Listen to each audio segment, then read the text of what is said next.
Hello, everybody, and welcome to the Trusted Advisor Show.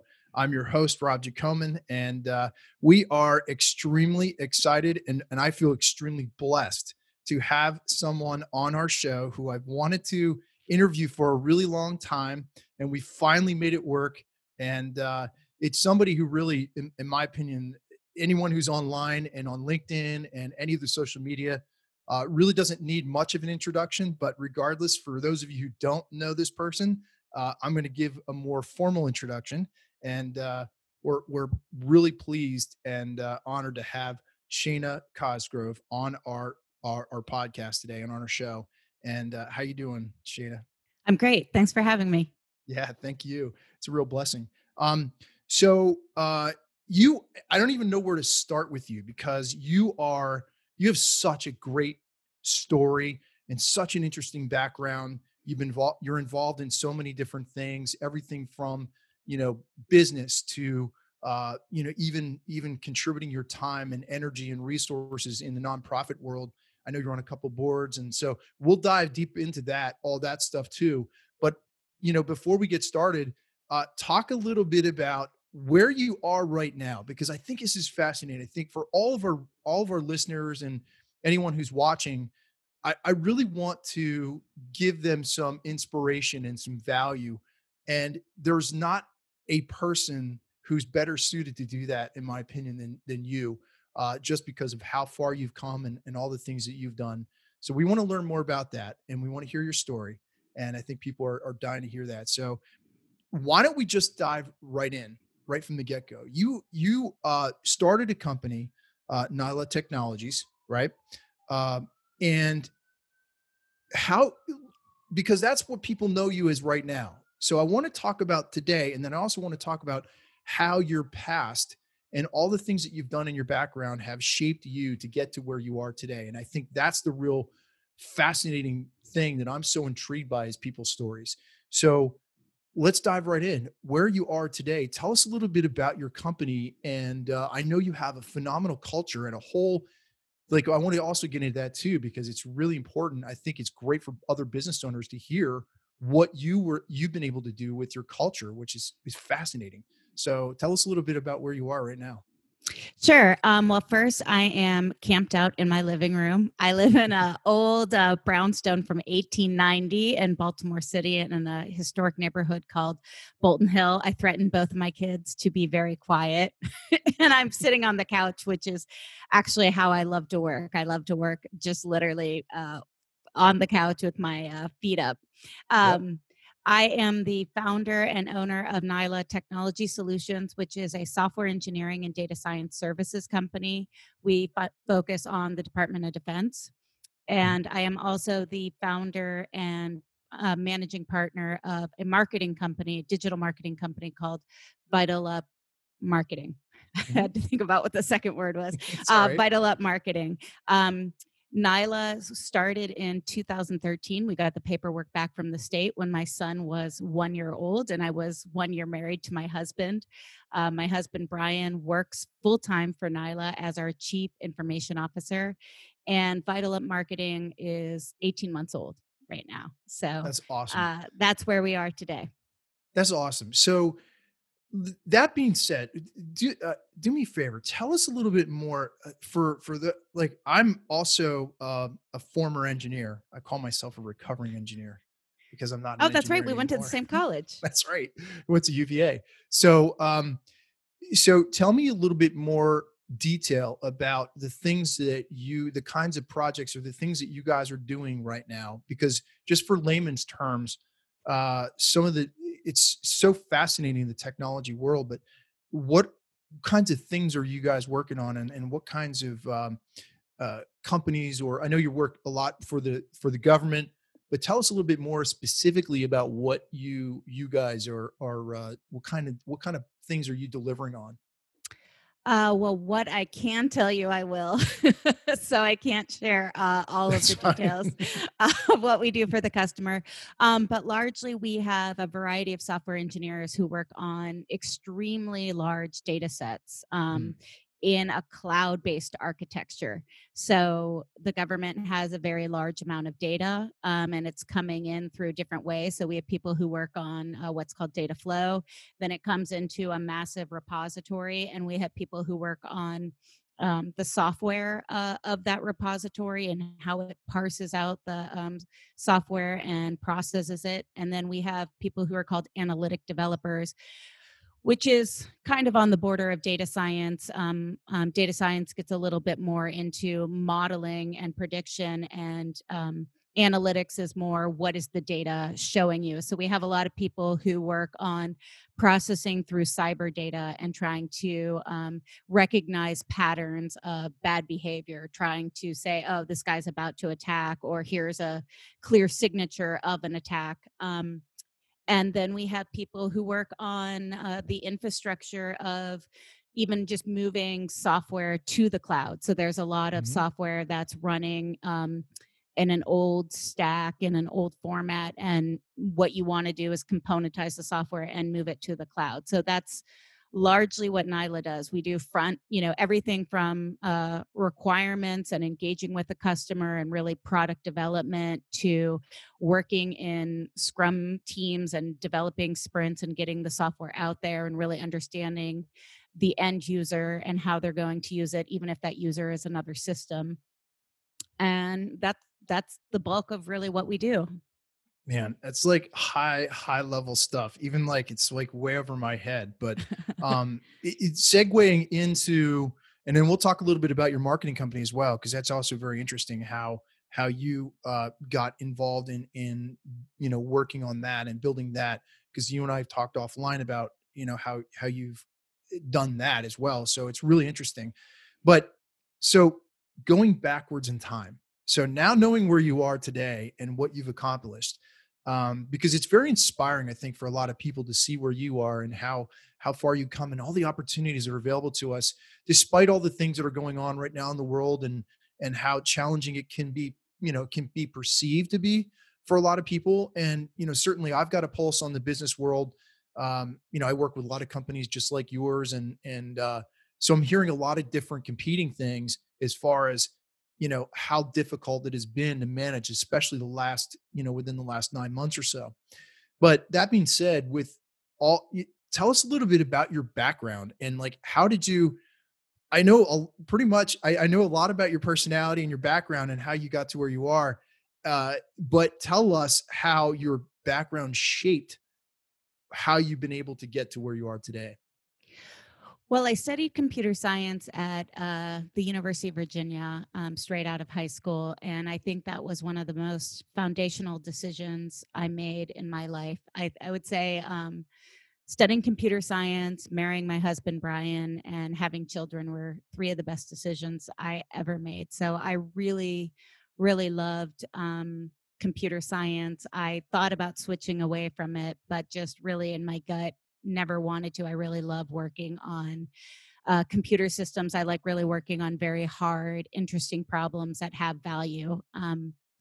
And so when I graduated, I worked for NavAir. I worked on a helicopter system, and then I worked on PKI, which is public key encryption. So it was like a driver's license for the internet for the Department of Defense. Mhm. And I was just always attracted to working on these problems. And I worked for a variety of companies. I was really driven first by the job and then secondary by the company. And at some point, I just thought, well, I can do this and I want to do it. And I have a desire. I really love solving problems for people, for the government. I like seeing it all come together. And I had a belief that I could build something that was both better for the employees and better for the customer. Mm. Um, I was very confident that like I was good at leading the customer and building better solutions and kind of an honest broker, even if I was a contractor, that I was going to always tell them the truth and what I really thought, whether that was a good short term business decision or not. And then I felt like I could create an environment that was better for that top talent who wanted to also work on those problems. and Yeah. that we could kind of be the Cracker Jack team to go in and help work on these. That's a great analogy for anyone who is in that generation of Cracker Jack. Do they even have those anymore? I don't Yes, they even know do. if they They do. do. Yeah. Okay. Well, I haven't had any in a while. But here's a plug for Fishers, by the way. We just came back from a weekend at the Ocean City, and we had to stop at Fishers before we came home. we, we came home with these bins of caramel flavored popcorn with peanuts, and it's just like phenomenal. Anyway, Have you I put Old digress. Bay on your popcorn yet? Yes, we got Nice. a whole mix of different things, but Yeah. um, there's just simple pleasures in life, I guess. But going back to your early beginnings, how did it? How did you come up with, or how was your mind shaped to make a decision to say, wait a minute, I can do this better.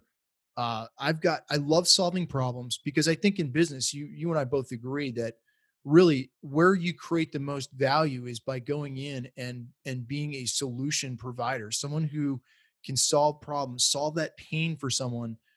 What made you recognize that you could do that, or that, especially given the time frame too, because we can I also want to get into some of the issues facing women in business, Yeah. because that to me is very important, because it's in the forefront right now, thankfully. And I just think that it's something we want to also dive into. So I'm sure that times were very different back then than they are today, and opportunities. It was probably even more challenging for you back then. Perhaps, I don't know, but maybe you could share a little bit about that, because I'm really interested in hearing your perspective of that time in your career, in your development. Well, I would say my desire to solve problems has always been just a personality trait. If you've ever done Myers Briggs, I'm an ENTJ. So I have this very authoritative where I feel like I see the solution very clearly. Like I Mhm. just see what needs to be done. And I'm absolutely sure and confident about it. And then I'm comfortable speaking up to say, here's what needs to be done.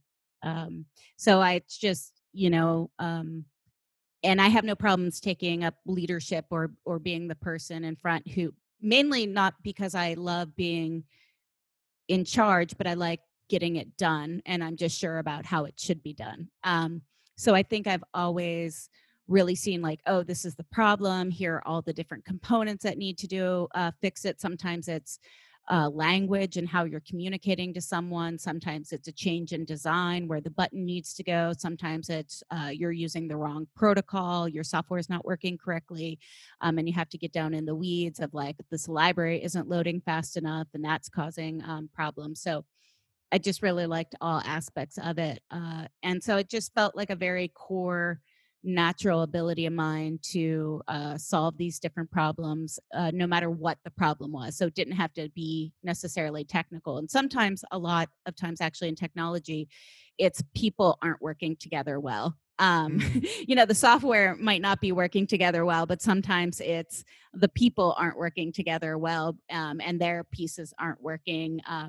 And you have to work through kind of that and the emotion and the influence and prodding to get someone to change what they're doing or change their perspective or their design so that the overall system works a lot better together. Because the major thing you learn in engineering, and the thing that was so great about going to engineering school, is you learn how to eat the elephant. So they would give us these huge, incredibly hard problems, and you start with the first step. And my father used to always just sit next to me and say, like, well, what do you think you should do? And okay, we'll do that. And then what's the next thing? And so you learn that everything can be broken down and broken down and broken down until you finally work on this one tiny piece and you get that working. And then you kind of keep building up. So instinctively, I just loved doing it. I never had a hard time finding a job. There were always lots of jobs available. What I found was it was often a very inhospitable environment uh, in the actual company. So really? Yeah, I never had a problem finding a job, and from what I understand, my salary was always the same, but, uh, I think, being the only woman on the team, and also being outspoken, I think women are expected to often work in a very narrow set of behaviors where I had to, uh, work on, am I likable, right? And the Mm, appearance matters so much, and you're scrutinized at such an extreme way. And you're not given the default that you're qualified in the same way that even an unqualified man might be given the assumption that he deserves to be there. And there I was, just blissfully going along, speaking my opinion, thinking kind of nothing of it. Um, and like I remember interviewing for this one company, and they showed me like the room, and it was this big like warehouse room, and it was pitch black, and they had let people scribble on the walls and neon writing, and your desk was just a table, and the room had no windows, and it was just disgusting, and I had been so it was such a it still is a great well-known brand, and I just was so turned off. So a lot of it is uh and because I exhibited feminine traits, which was like, I can talk, they would say, like, well, you should go do work that was typically lower paying. So I wasn't brought up in the same fashion that a lot of other software engineers was, which was mentored to grow and to be a CTO and to be a technical director. mm. To me, it was like, well, Shana, you can follow up with tasks and you can write that email to the customer, which is fine. But it's a lower paying job. So, for example, I did go to one commercial company, and I came in at a higher salary, and then they had problems because two of the groups weren't talking to each other, so they asked me to be a project manager and really solve that because I understood what the technical issues were. And then they bought another company, and they said, well, we're laying off all project managers. And I said, but I'm a software engineer. And they're like, sorry, you're officially um, a project manager now. So I got laid off, which Mhm. was completely unfair because they needed software engineers. And so I loved it. And I did have a lot of I did have some like positive experiences, but I was constantly pushed into non-technical work because there's this in engineering, and I think it's doing people a real disservice because the next economy is going to be a creative economy, and it's Mhm. about people who are able to really solve problems. But there's this focus on just going so deep, and so they're letting engineers atrophy in their communications, both written and verbal, to the point where like they won't mumble, like they're allowed to not speak. And really, to be a great software engineer, you have to be comfortable in reading and assimilating those other things, but then also communicating your work and your ideas, because even when you're coming up with the software design, you have to convince the other software engineers that your design is right, and that they should kind of adhere to it. Um, so it's still a lot of simple, you think it's funny because it's engineering and it's very clearly done or not, but there's still so much judgment on someone's perception of you. Yeah. And so since I was so different, I really struggled. Not that people didn't see me as a leader, but they didn't see me as a software engineer. Um, so yeah, I never struggled with people seeing me as a leader. And customers were always really great to me. Customers always loved me because I'm strong. I'm a really strong communicator. So I was able to really explain what the problems were. And because I can see how it needs to be broken down and what are the different steps. So I could very clearly lay out, and I had a high degree of trust with them. So it Mhm. wasn't leadership, it was that I wanted to be an engineer, I wanted to be a chief technology officer. And it was so different from that. I was constantly kind of pushed to the side. It's so But interesting. I just kept staying in it. And I still love it. Like I still, despite all of that stuff, I still love what I do and the work. So let me ask you straight up. Have we made progress in, I mean, if you look at business, you look at the profession, right? I think we could potentially be talking about two things, but in the bigger picture, have we in the business community made progress towards giving women the opportunities and the shot at becoming the next CTO, or putting them in a role where it could be growth and mentorship, and have we made progress? Well, I would say that something's still really wrong because the number of women who are majoring in computer science is really low. So you're Mm, still not even, you still have a major numbers problem, much less once you're in the actual industry and wanting to stay in the industry. But, and I think that there's this myth of, um, FaceTime still. FaceTime matters so much, and the environment, I think, matters. And if you have this team, like men tend to be very confident when they speak and will go after things, where a woman, so it's not even like what we're starting at the same level. Men will be like, "Oh, I can do that," blah blah blah blah blah, whether they're capable or not. And a woman tends to beat herself up kind of an extreme amount and self-select to a downward level that's not even reflective of her actual competency. And mm, then if you're being judged by people who speak with a lot of bravado and you're not even at a basic level of bravado, right? mhm, And you're not even bragging for yourself and advocating for yourself at the same level, then the perception of them is that you're not equal. So they've shown that these studies, and this is another reason why Girls Who Code has this whole like brave, not perfect, because a lot of engineering schools, and I was thinking about this today, is like they try to fail you out. mm, And a lot of women self-select out because they equate with, I'm not perfect, so I don't belong, right? mm, And because I'm so um, representative too of such a small segment, then and you don't see other people like you, and you don't see people telling these stories and saying like it's okay. um, and then I think the other problem is when you want to have children, women are working and they want to have children, and it's a heavy FaceTime environment. yep, So if it's not equal, it's still like the men are staying there all night long, where you're like, well, I got to get home. Now that's improving a lot today because a lot of men are much, much more involved with their children. Even if their mhm, wives are at home, they're still openly like, I got to go to my kid's soccer game. So I think that's improving a lot.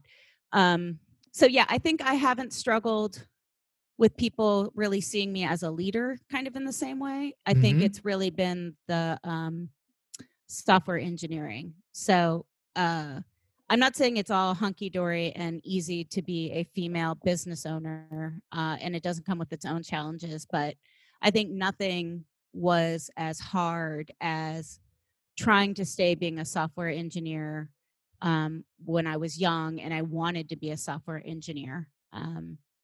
And So something I think it's great. We're trying to even just improve more women majoring in it, and that will change. And I think with social media and podcasts, and people can see these stories a lot more easily than they ever could before. yep, So growing up, right, like, the World Wide Web didn't exist when I grew up. It was books.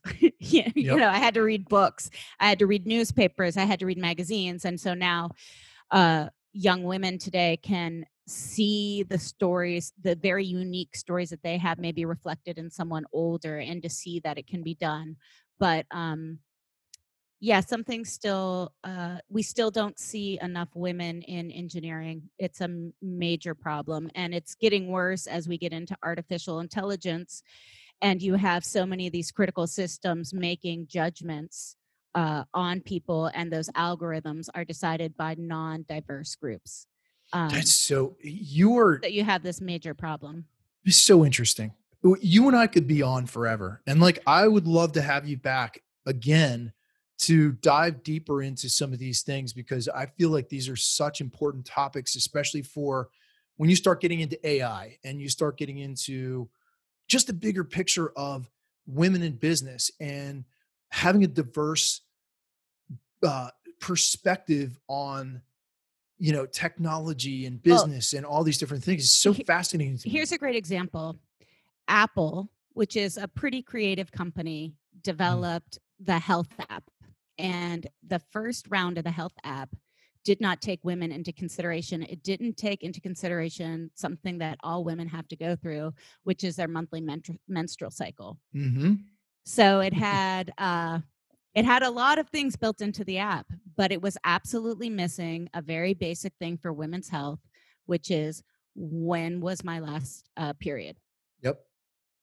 And this happens in all sorts of technology. And then when you think about that, you're having more and more things made in an automated fashion. And sometimes it's like they don't even have the correct data to make these decisions on. So I think the impact is going to get worse if we don't continue to focus on diversity and diverse perspectives.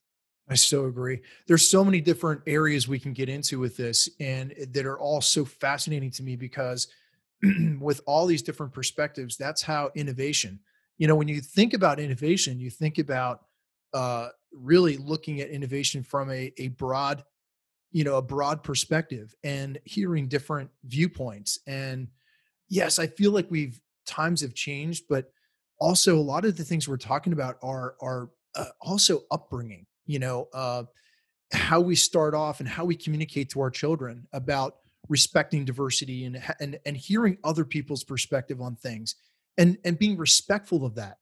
And again, that's a whole nother area we can get into. But like I have a daughter, and we talked about that a little bit about family and balance and how important that is for business. And the thing that I'm really aware of and cognizant is helping her to develop herself, to be herself, not to be afraid to be herself, to explore new areas. Like now she's exploring art. So I want to encourage her to explore that area and see how she feels about it and if it's something that she wants to pursue and not pigeonhole her into, you know, you've got to be a doctor or you've got to be an attorney or you've got to get into business or do what I do. I mean, Yeah. that has nothing to do with like I think you're doing your children a disservice if you're trying to kind of put them, I want to say pigeonhole them into a certain direction. I want her to explore and get to know herself Yeah, I and who think she is. I think that's one of the best things I've seen about the cultural change is that men, women, being genderless, loving whoever you want, pursuing what you want is something that my generation did not grow up with. Yep. And so I think it's really amazing that we're dropping gender norms as a norm and really looking at people as an individual. And I think that that's wonderful and very freeing. I remember having a discussion with my husband that someday in the future we might not know or even ask what gender a person is at Hmm. work because Does it? It's what relevance does it, because we're not into their healthcare anyway, right? We're not their healthcare provider. That's right. um we're simply providing healthcare for them or offering it as a service, but what difference does it make to us whether someone is man or woman or doesn't identify? I really don't care, right? i Doesn't care matter. about i care about how they respect others and their output of their work. Yeah. When I see a lot of this stuff on social media, I just think to myself, if you stick to the golden rule, like I grew up, a very spiritual environment, and which was in a positive way, because you can look at that in a negative way too. But and then later developed into, this whole concept of you, it's the golden rule. Treat others as you would want somebody to treat you. I mean, I remember my mom saying this. I said this to a friend of mine. I remember my mom saying this every time I'd leave the house. She would say, don't destroy someone else's property. Like these are the two things I remember as a kid. Don't destroy someone's property that's not yours, and treat people with respect. The golden rule. She always say, remember the golden rule. Do unto others as you want them to do unto you. She And didn't I say I never, love you. She did. I got lots of hug and kisses and yeah, lots of love. My mom Um, always said, "I love you because you could die when you that's when right. you're out there." This could be the last time we say. That's right. You always want to, and I do the same thing with my children. I'm the huggy, touchy-feely one. So, and it's good because I want them to know that, like, don't have any question about that whatsoever. Right. Um, so that's actually an interesting segue. So now that you are on the other side, and I say the same thing, even in a parenting situation, I'm on the other side. I now have a daughter and a son. And I'm on the other side seeing how she's being affected by the world and the things that she's going through as a little girl and growing and developing and now hormones are kicking in and she's becoming a teenager. I can see how she's viewing the world. Now that you're on the other side, what things have you done to enhance the culture as a business owner in your own organization and with these things in the back of your mind of how you wanted to create that environment and that culture within your business? So I'm a big reader, and I had read about Netflix a long time ago had created a culture deck. I think it was a Mm, 100+ slide deck that went around through Silicon Valley, and it laid out what they thought was important, and also that kind of the gist of it is we're going to treat you like adults, and we're going to allow you to make decisions, and we expect you to use good judgment. mm, We're not going to treat you like children and have to give you guidelines for everything. And I ended up creating a similar culture deck for Nyla before I had a clear vision of what we were selling or a motto or anything like that. But it was because in services, your company is really down to the people. And so it was who are the people that we want to attract? What are the traits that we want to emphasize and to season and bring out? And so I started with a culture deck and even to the point of interviewing people based on the culture deck. So tell me about a time you had conflict with your customer, or you knew you were right but you were still looking for people who are respectful and work collaboratively. um, and also my messaging is very diverse and gender neutral, so it's run by different people, and so I think we are attractive to people who are sometimes feel marginalized by their company's messaging. yeah. So I don't think that those other companies are doing it intentionally, but they're selling what they would like. Hmm. And what they're selling misses segments of the people that they could attract. Yeah. And I know, especially in technology, because I have several clients who are in the technology space, attracting talent is such a critical part. And I know we could go in another direction where we're talking about how do we develop more talent, especially women talent in your industry, being software engineers. I have another technology client, a pretty good sized one, and she's telling me all the time how difficult it is to find good quality talent that's such an important part of your business. So Right. and then that talent being attracted to your culture. I know Gary Vee talks about culture all the time, that how important it is and how it really it all comes from the top down. Really, if you're not on board and you're not enhancing and building that culture, how can you expect your employees to engage in that kind of uh, behavior or perspectives as far as culture is concerned? So it's really interesting. Is there any tips or what would be like your top thing that you would share with another business owner right now to who may be struggling with the culture, developing that culture, knows that they need to go in that direction? What's one thing that they could do right now that you feel would be valuable for them to start doing? I think the biggest thing I would do is if you have smoke, go put out the fire. So if you Mm, have someone who is a problem or something that is clearly a detriment, and you know that it is antithetical to the culture or the environment that you desire to create, you have to have that hard conversation. I think that's actually the hardest part about leadership is it's a lot of hard conversations. Yes. Um, and we get, I think we're good about, it's a quick phone call, right? So when someone's done something, say in Nyla, that is not representative of what we want to do, it's not personal. It's just like, it's not what we do. Let's talk about that. And now, going forward, that that's not okay. Yep. So I think first and foremost, I give an example of you said it starts from the top. Well, the top hires the next level down, and it's the next level down who makes a lot of decisions sometimes on people, right? Hmm. So if you have some person in your company who isn't who is causing problems, you really do have to address it. And then I think next is ensure that you're inclusive. So I worked for a company that I remember, I'll never forget this, and they were like, "We're going to ask people to give 110%." And that means 44 hours a week. We want people to give us an extra 4 hours of their time, and that'll be like 110%. And I said, well, what you measure is what you get. So you're going to get 4 hours people sitting around, maybe, right? Maybe they'll do something productive.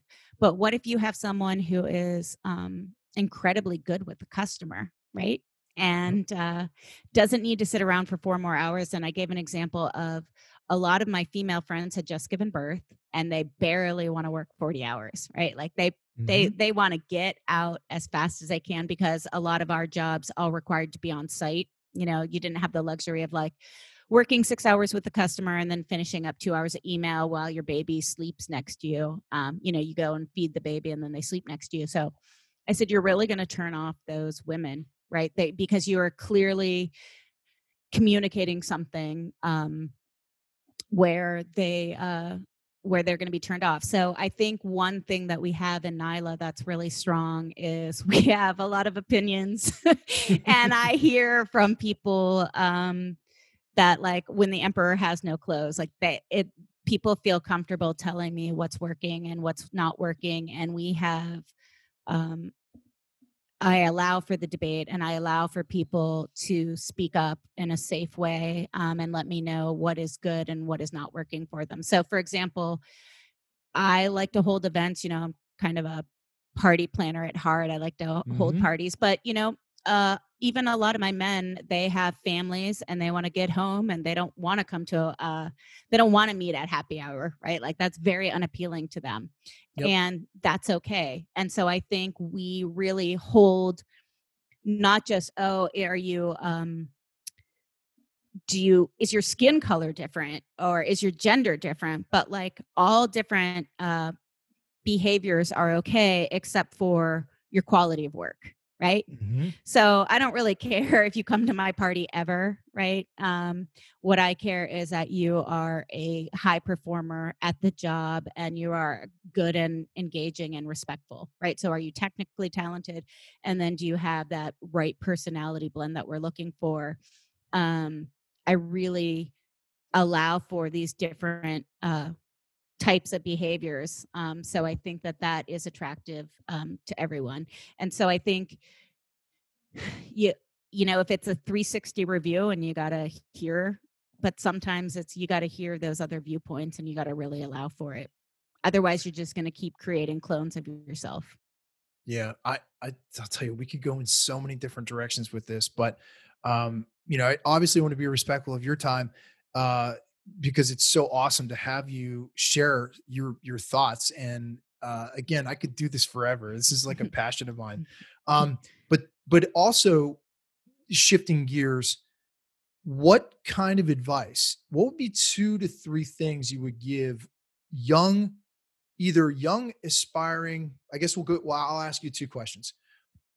That young person who might be listening right now and wants to get into that industry, or um, perhaps the second part of that would be that young person who knows they have that desire to become a business owner. Because I know you talked about it several times how difficult that challenge was. And if I hear this all the time from business owners, they always say, look back and say, had I known how hard and challenging this really was, I may not have started in the first place.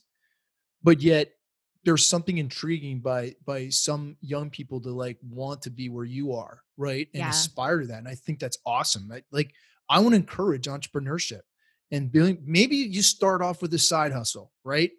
You have your job, you get really good at what you're doing, but on the side, if you're passionate about something, or you believe maybe you want to start a business and you do it smart, you have a side hustle and you start building that and you start networking and building relationships, and who knows, pretty soon it might turn into something pretty awesome. But right. what kind of advice would you have for the younger generation who wants to get into the tech industry, or maybe that young woman who is that software engineer at UVA right now and wants to bust into the industry and be successful? What are some tips you would give them? I think the advice is the same whether you want to start a business or you want to become an engineer or become a cybersecurity expert, whatever your personal passion is. I think the first thing is anything that is really valuable or that is really brings you joy in the long term, typically really challenges you and will cause a lot of growth, and growth is often hard and painful. Mhm. So don't expect it to be easy, and don't expect it to be charmed, and even the people where it looks like they're charmed, it's not true. So I would expect to get to a certain path that's different from where you are, that you've got to change, and you've got to be comfortable doing the work to change. Um, and I'll say, like from my own personal experience, I complain a lot even while I do the work. So it's not just because you find it Uh, hard doesn't mean that's that you right. shouldn't do it. Um, and I think that so, I interviewed people. If the path isn't clear, just keep trying to find people who got to where you think you want to go and ask them what you need to do and figure out that path.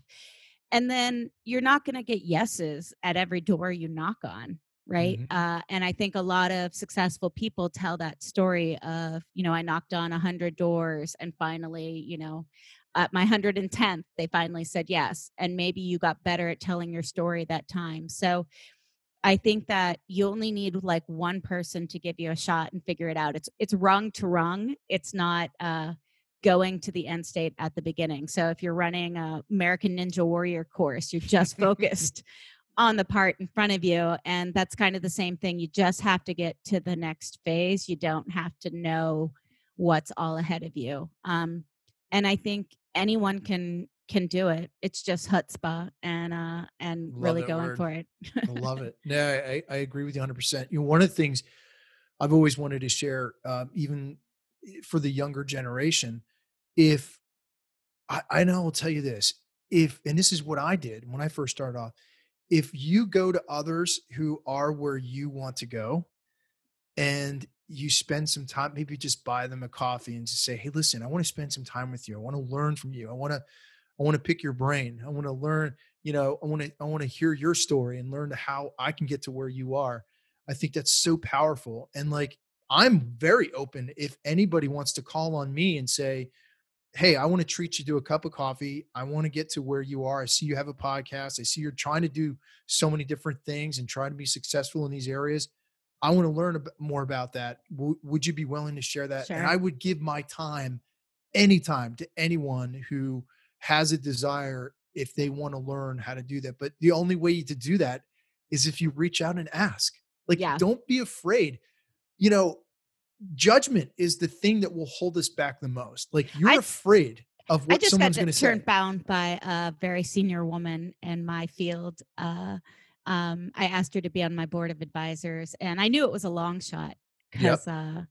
and she politely said no, but whatever, I could have.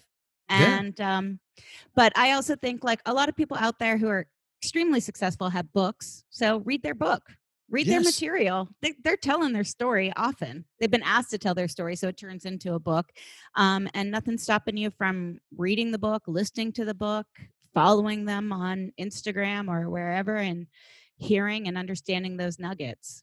Because you never know. Eventually, you might run into them and start to build a relationship. And you also don't know who they could potentially introduce you to without, if you don't ask the question, like, for example, if you wouldn't have asked that the person you're mentioning, the woman, to be on your board of advisors, if you wouldn't have asked, you wouldn't have known anyway, right? You Right. wouldn't have known yes or no. So Right. why not take the chance, put yourself out there and not worry about the outcome, not worry about the result, but just take the action. And like like you were talking about, I love this because I always talk about reverse engineering things. If you have a goal, you reverse engineer it and then you focus on the first step. Okay, Right. what's the first step? What's the next step? And this is no different. So life and business is really about just taking that first step. And there's so many psychologists who've done the research on this already that say that how it actually rewires your brain when you start to take steps and accomplish these mini goals, these little mini victories. You're actually your brain chemistry, your way your brain is wired starts to change, Right. and it helps you build confidence. As you do, you become, right? If you That's want to be right. a runner, you don't sit on the couch and read about running. You actually have to run. That's right. You put I your have running a shoes at the door. Yeah, I have a client and her slogan is being is the new doing.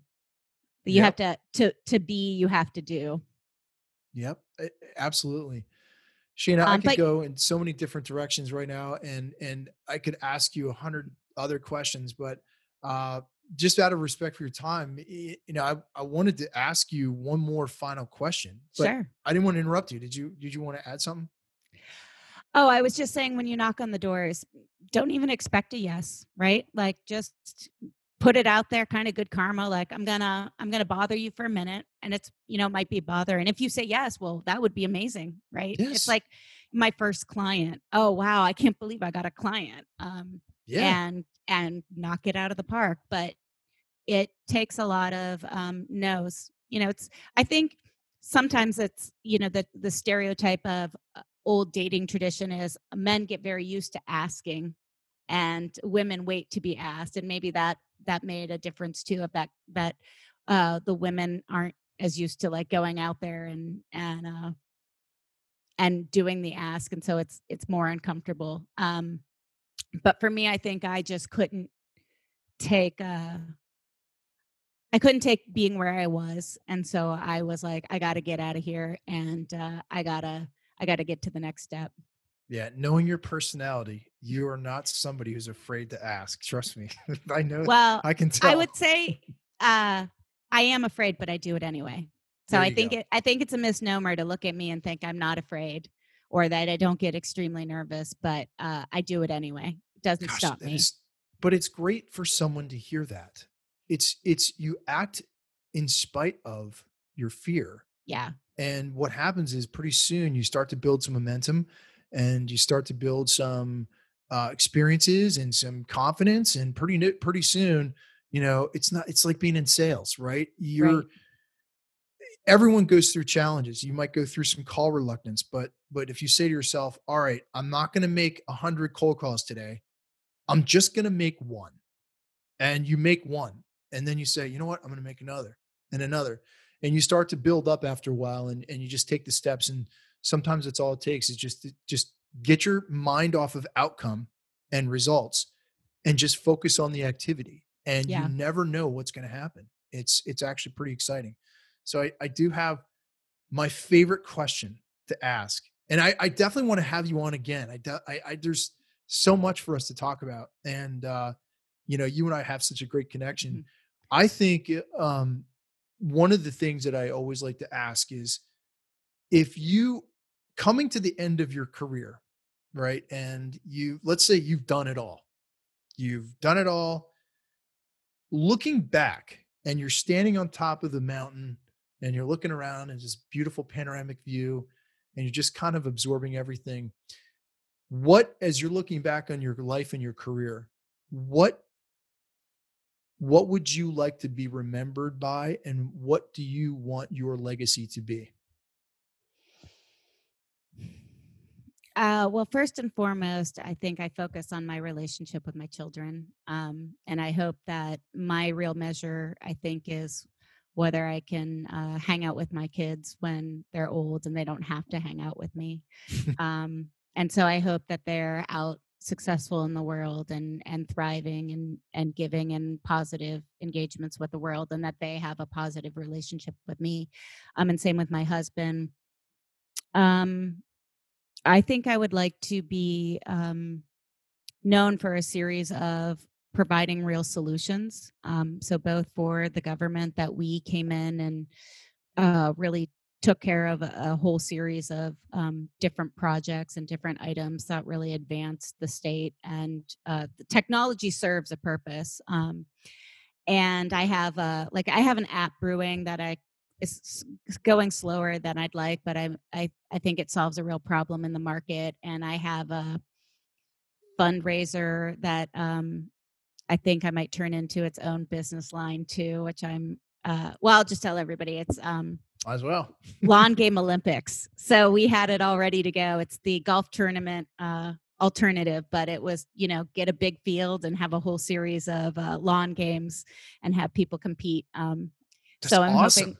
yeah, I'm really excited That's like about really awesome. that. Yeah. So, and I think I just want to show people that it can be done. I always had a dream that I would be a mom and a CEO, and I never, I had that dream, but I never really thought it would come true. And so I hope that more women major in computer science, Mm. because it's going to continue to be the future. It's going to continue to be top paying. And so I want more women to really take control of their finances and understand their power, and charge more. I hope that they make more. And so I want to help, through my work, influence that women are um, much more powerful financially, in their own lives as well, and that they understand more clearly the paths to, I guess, money and success and what that means to them. Like for myself, I didn't even know really not to save, but to invest. That's a very classic example of, you don't just save, but you invest, Yep. and really understanding that difference. So yeah, I hope I have fun and do some good things for people, and also understand that, so it's been exciting to give people who have felt marginalized, to have them feel included and to give them an opportunity, and to continue organizations, whether for profit or not, that continue to raise people up and invest in them and have kind of that legacy effect. So I'm really proud of all the uh, philanthropic work that Nyla does, and I continue to expect that as part of my culture. So It's awesome. Wow, that is just a great way to bring us to closure, and hopefully open up other opportunities for us to talk about more things and just sure. share our experiences. But I wanted to, as a tribute to your mom and what you were talking about in a previous interview. I know when you were talking about women being, financially self-sufficient and investing versus saving. I think she referred that to that as runaway money. I thought that was like the coolest thing ever. It's like you sharing that. You're like, hey, honey, listen, make sure that you have some runaway money, Oh, be shit, that was really self-sufficient. important. That was I thought that and, was uh, awesome. and then she would actually always say, "And if you don't need it to run away, then you can buy yourself diamonds." Amen to that. That's awesome. So, it was always really important that you could buy yourself diamonds as well. There you go. That was And her it's measure. and that's a great way to come full circle, the beginning, and then and us as we're wrapping up today. And listen, if how can people get in touch with you? So what would be the best way if someone want to reach out to you, either from a business perspective, or maybe a young person wants to learn more about Sure. you, share with us how we can reach you? Sure. I'm on LinkedIn, Shana Cosgrove, and I have my own website, shanacosgrove.com. Right now, I still can read all of my emails, and all my texts. So just reach out. Perfect. Happy to help. Perfect. Shana, thank you so much. It's been an honor and a pleasure. I've been inspired. I just in this short period of time we were talking, it's so inspiring and so uplifting to have the opportunity to have conversations like this with truly high performers, successful people, people actually care about others and their families and balance all those things. You're just such a great model for other people to follow, and I think that's awesome. And I'm gonna get a it's big real. head here, Rob. Well, the I good have to news go is deflate. that's right. The good news is it's deserved and very sincere on my part. So listen, if you guys got value out of this show, and whether you're listening or watching today, please consider subscribing. And also we'd love to hear your feedback. We'd love to hear your thoughts and share your stories and your experiences. It's that means more to me than anything is getting real engagement, because that means so much to us, and also gives us an opportunity to work on other projects and things that we think are important for you. Right. So that's our goal, and that's our mission, is to always give value and always provide value. So stay tuned for our next show, and we'll have another hot topic and also a phenomenal guest like Shana was today. So thanks again, Shana. I appreciate it. Thanks, Rob. All right. Thank you for having me. My pleasure. Thank you. All right.